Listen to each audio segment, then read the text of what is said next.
शालेय शिक्षण विभागाने 12 लाख विद्यार्थ्यांची चेष्टा लावली आहे का असा प्रश्न पडतोय। कारण 10वी उत्तीर्ण होऊन 11वीच्या प्रवेशाच्या तयारीत असलेल्या विद्यार्थ्यांना केवळ तारीख पे तारीखच मिळते।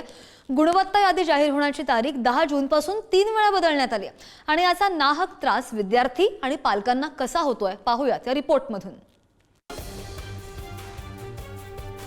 10वीचा निकाल वेळेवर लागला तेव्हा वाटलं की चला निदान एकतरी गोष्ट वेळेवर झाली, पण त्यानंतर 11वीच्या ऑनलाईन प्रवेश प्रक्रियेने विद्यार्थी आणि पालकांना चांगलंच रडवलं। 11वीच्या ऑनलाईन प्रवेशाची गुणवत्ता यादी 10 जूनला जाहीर होणार होती, पण तसं न होता 26 जूनची तारीख दिली गेली। पण 26 जूनला सुद्धा गुणवत्ता यादी काही आली नाही।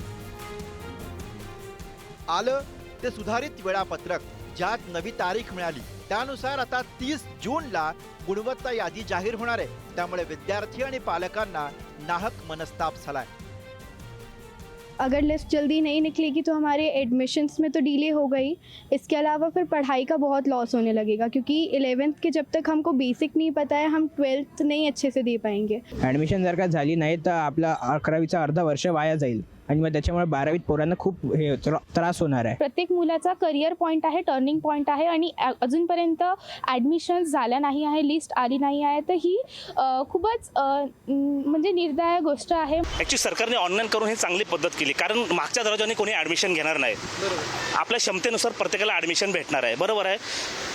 हे करताना त्यांनी तांत्रिक बाजू तपासल्या पाहिजे की मुलांचं नुकसान होणार नाही आहे। जर वेळेमध्येच ॲडमिशन झाले, ॲडमिशन सुरू झाले, कॉलेज सुरू झाले, तर मुलं आपोआप अभ्यासाकडे हे करतील, नाही तर मुलांना आहे मोबाईल खेळायला।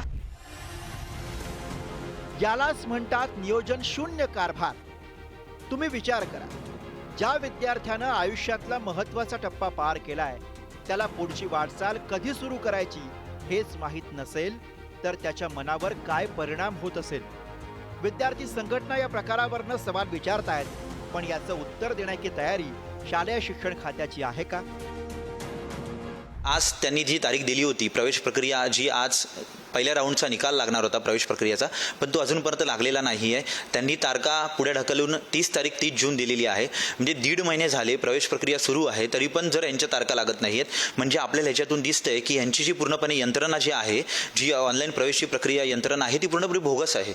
त्या महाराष्ट्रामध्ये 10वीचे जे 11वीचे प्रवेश हे ऑनलाईन केले, परंतु ते सप्शन फेल झालेले। 7 तारखेच्या जूनच्या 7 तारखेला पहिली लिस्ट लागणार होती, ती आज त्यानंतर त्यांनी 27 तारीख कळवली, परंतु 27 तारीख आज आहे, आजही लागत नाही। आज त्यांनी पुन्हा तारीख दिलेली आहे 30 तारीख। जर 30 तारखेला ही लिस्ट लागली नाही तर युवा सेना याच्यावरती उग्र आंदोलन करेल। विशेष म्हणजे यंदा संपूर्ण महाराष्ट्रात एकच केंद्रीभूत ऑनलाईन प्रवेश प्रणाली राबवली जाते। डिजिटल इंडियाच्या घोषणा आपण ऐकत असतो, पण इथे प्रत्यक्ष अंमलबजावणीत तांत्रिक अडथळे इतके आहेत की एका साध्या यादीची घोषणा सुद्धा वेळेवर होत नाहीये। हे तांत्रिक अडथळे आहेत की विभागाच्या नियोजनाचा बट्ट्याबोळ? हा प्रश्न आता विचारण्याची वेळ आली, कारण प्रश्न 12 लाख विद्यार्थ्यांचा आहे। मुंबईहून धनंजय दळवीसह ब्युरो रिपोर्ट, पुढारी न्यूज।